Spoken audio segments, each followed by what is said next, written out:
Hello and welcome to the Superintendent's Perspective. I am Mario Salinas. I am the Superintendent for Edinburgh School District. Today I am joined by Edinburgh North High School Principal Mark McCullough. Today's topic for the episode today is National Hispanic Scholars and the recognition that they bring to our school district. But before we go there, I'd like to give the community an update on COVID on our campuses. As of this week, the numbers are on the decline significantly. The number of teachers that are COVID positive are on the decline significantly compared to when we first came back from the holidays to now. The numbers of teachers getting COVID is significantly less. For the students, the numbers of students getting COVID positive are also less. You know, the attendance rates as of for this week, they're in the 90s. Many schools at the elementary level are in the 95, 96, in 94. So we're getting to attendance rates that are almost pre-pandemic at the elementary. That just tells me that there's less COVID cases out there, because when a student is COVID positive, they stay home. So you can't have widespread COVID and have high attendance, right? That's correct. So they just told us that the numbers of students or the number of COVID positive cases in the community is significantly less, and we're seeing it in our schools. I know that at the middle and high, we need, we still got work to do in bringing them back to school, as far as attendance on a regular basis. At the middle school, we're hovering right about 90% attendance. The elementary is 94%, 95, 96. At the high, we got work to do. We're about right under 90%, so we got some work to do. It's not because there's COVID, it's because they're high school students and they feel that they can stay home and catch up. I guess. I'm guessing. I mean, you're a high school principal. Well, that's correct.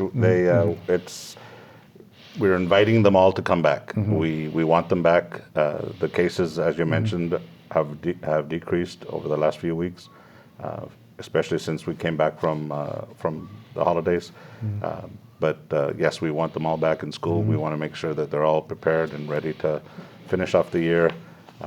We have a lot of seniors that we were ready to prepare them to graduate, so we want them all back. Yes, and hopefully the COVID cases will continue on the slide. They continue to decline. Now, on the National Hispanic Scholars, Mr. McCullough, you're very familiar with the program. I know there are over 100 National Hispanic Scholars in Edinburgh CISD, and to me, that's a testament of the quality of instruction that is happening in our schools. And it starts at the elementary level. I don't believe that a child gets to the high school and all of a sudden they can do National Hispanic Scholar type work. So can you tell us a little bit about the program and how it works, and Sure. what are your ideas as to why Edinburgh CISD produces probably the most Hispanic scholars of any other school district in the Valley, probably South Texas?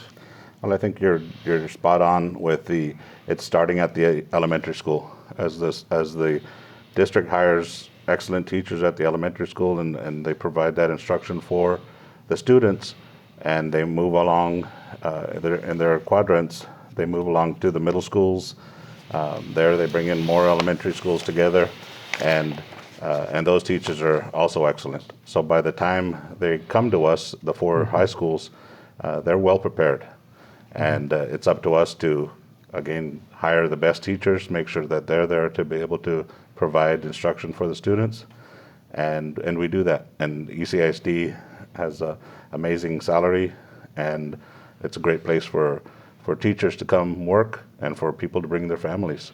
And in the classrooms, the instruction is outstanding.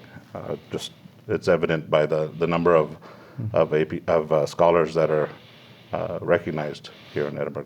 Obviously, the college that you go to matters, and a lot of things that they look for is, that you take those hard courses and that your school offers. But other than that, it just prepares you for the real world, because these classes, they have a lot of rigor that the other classes don't. So by doing this, I feel like I'm preparing myself better for what's to come in the future.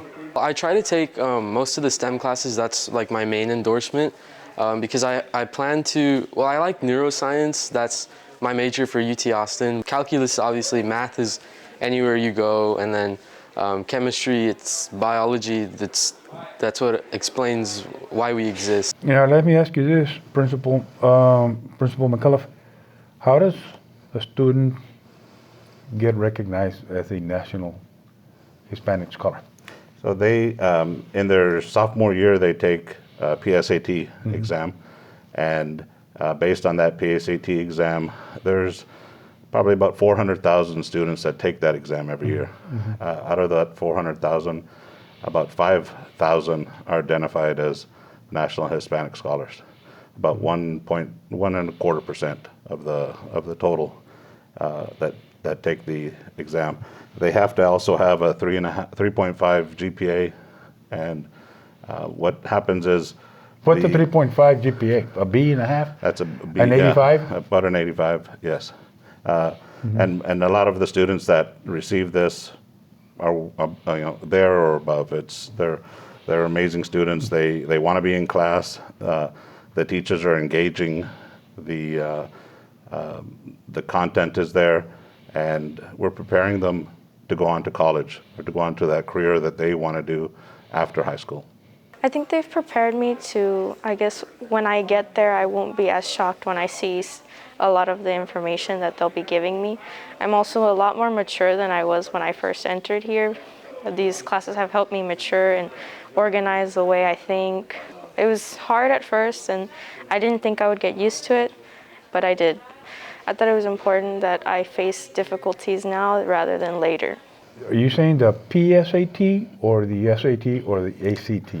So there's those three exams. The PSAT is where they're identified. It's where they identify the Yes. National Hispanic Scholar. Yes, and then they take the SAT later on. They take the ACT. They're all basically college entrance exams. Once the scores are shared with the universities and those students are identified, it opens doors for them. They get to basically almost choose where they want to go once they've been identified as a National Hispanic Scholar. The things are just open up for them. They can decide where they want to go to college, what it is they want to do, and it opens pathways for them. Well, when I was a freshman, everyone told me that it was like gonna bring me like open opportunities for me, and then like the teachers were really like open about it, and like they were like, you should do it. So I was like, okay. It's been like hard, but at the same time it's been nice because I learned a lot of things. I feel like I won't like struggle as hard as other people, so I think that's nice. When you're identified as one of these Hispanic scholars, and they're the top 1% of the test takers, correct? Yes. Hispanic test takers around the world, right? It's a world, people Yes. around the world take International, the test. yes. International. When they're identified as a Hispanic scholar, can we assume that they can do college level work? Oh yes, definitely. The district has an amazing advanced placement program, as well as all the instructional programs that are offered here in ECISD. Those students that challenge those AP classes and prepare themselves to be able to be successful on the college entrance exams, once they are successful and receive this type of recognition, they're going to be successful. I mean, there's just there's nothing that stands in their way. I remember in middle school, I would take the regular classes, and for me personally, it was just a little slow pace. These AP classes are a lot faster, and we get the opportunity to take the AP exam at the end and earn those college credits, so that's a good upside. I love my science classes. Science is my favorite subject, and I'm taking organic chemistry right now, and it's helping me a lot. I love my AP teachers. They want to help us. They want us to succeed. They don't want us to fail. They want us to learn and be prepared for the future. Mr. McCullough, if these students they're now juniors, right? Or some seniors. So the last time that they were in the class full time, besides this year, was when they were freshmen, maybe 8th graders? Yes, the seniors this year, their last normal classroom experience was about a half a year as freshmen. Freshmen. Yes, and so they were coming up from the middle school, trying to see what the experience was going to be like at the high school, and unfortunately, COVID hit. So those years in between, it was a matter of making sure that we were still offering that quality instruction, although virtual in a lot of cases. But once we were able to bring the students back and have that face-to-face, they excelled, and they continue to excel. We started over 20-something years ago, and it really started with Dr. Mario Salinas, and Ms. Torres, Eva Torres, and myself and other people that got together and said, where do we want to go with this? And we said we want to do what other schools, top schools in the state were doing, and that was the AP program, which wasn't 25 years ago, it was not that active. And we said, we can do just as well as they can. And that's what motivates me. And to get these kids to a level that I've seen going to all these AP conferences and stuff like that, and I see the level that they're at. And there's no reason why our students cannot be at that level as well. Now, to me, I was a high school principal before I came to Central Administration. We had National Hispanic Scholars, but not these kind of numbers. The students were at home, high school students, for almost 2 years. How did they do it to score high enough to be recognized? Well, again, that goes back to the teachers. Mm-hmm. The teachers just spending hours and hours preparing lessons, making sure that the students are they're getting the instruction that is necessary to be able to be prepared for these type of exams. They need to be challenged, and I try real hard. I mean, I got kids at various levels, and it's hard for me to give them stuff that challenges them at all levels, but I try to keep the rigor as high as I can. Sometimes it's higher some years, sometimes it's not as high some years, and it's been real difficult the last 2 years with COVID. It's been very, very tough. But the test isn't changing. The curriculum doesn't change, so my job is just to try to keep them in the class and trying to do as best as they can. Mr. McAuliffe, is it safe to say that, over 40 AP scholars at your school, you've never had these kind of numbers, have you? In one year? 40 is the highest number that we've ever had. I thought that it was a high number. Yes, it's amazing to see those numbers. Every different region of the country uses a different range, and the range for Texas or the South region is, I think, the score is a little bit higher than other regions. That where you have to get to become a National Hispanic Scholar, but the students meet the challenge. Well, AP classes are always rigorous, and that's what I strive for. I strive to do the best while doing the most work, because I know in the end it'll make me the best. It's more communicating with students. We work together on the majority of projects that we do for all classes, and it helps a lot, especially because I know in the universities it'll pretty much be the same thing. It feels great to be finally recognized, for what I do. All the small things that matter, in the class, at home, middle of the night studying. So it feels good. I'm going to guess, just based on my awareness of the testing, College Board testing, there probably is not a school district anywhere in the Valley that has over 100 National Hispanic Scholars. Not any school district anywhere. Charter or magnet or independent school district. I don't think there is a school district that has more Hispanic scholars. Just based on what I do know of the College Board and the test that they have. Now, how would you characterize a National Hispanic Scholar, a student? Again, it really could be anybody. You're there. You're at the high school. You're with them every day. So how would you characterize these students? They want to learn. They have a goal set that they they know that they want to go to college. They know that they want to help their family. They want to be successful, and they challenge themselves. And instead of just taking regular classes or classes that may not prepare them as well for colleges and universities, they take those challenging AP classes, dual enrollment classes, other classes that will prepare them, and they take them all year long. And we know in university you take a semester course and you're there for 20, 30, 40 days maybe for that semester.